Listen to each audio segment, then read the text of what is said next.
y'all come here often? They're like, oh my God, please ain't make us something like that. So they didn't want to talk to me, right? But I get on stage, and I was great at impersonations, and at that time, Mike Tyson, heavyweight boxing champion, where I do my Mike Tyson thing. Then I did Cosby, back in the day, Cosby. Oh, hey. That Cosby when we didn't know, you know.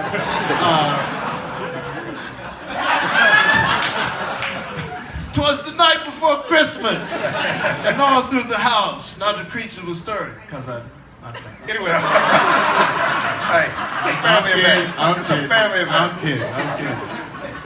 So anyway, I go on, I come off, and my joke was to all of the people in the audience, we talk about black and white. There's really no difference. It has to do with the heart.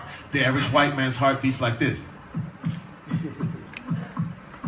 Right? While the average black man's heart beats like this.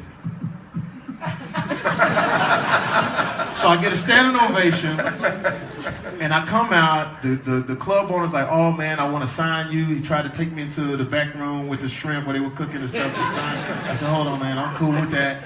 And then I got back to the stage, to the table, and all the girls like, how come you didn't tell me? I said, I tried to tell you, but now I'm hot, and you want to get at it.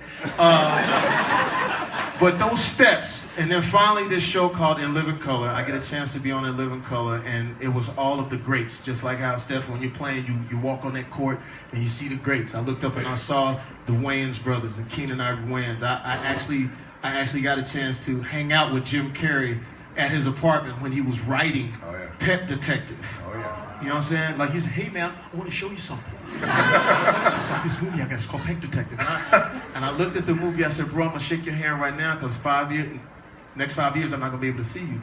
But it was because of those people, those moments, your parents, and then people who have the same sort of DNA of your parent. When Marvin Gaye's manager, who's like, hey, I'm gonna make sure you cool.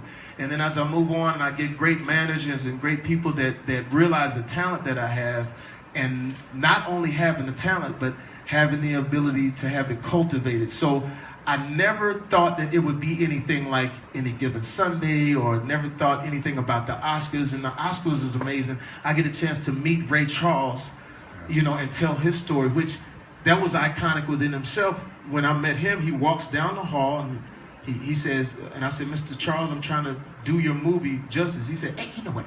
If you could play the blues, man, you could do anything. And I said, what you mean? Hey, let's get on the piano, man, and play the blues, baby. And we sat down and I'm playing the blues with Ray Charles. And I'm like, I can't believe this. And it's beyond your wildest, but it's, God made it this way. And as I'm playing, I hit a wrong note. And Ray Charles, that's when I see him go, hey, why the hell would you do that? Like he raised his glass and looked at me.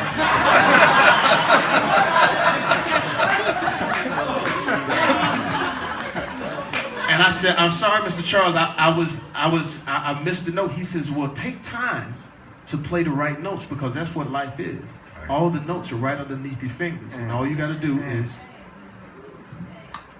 play the right notes. There you go. Love it. Awesome.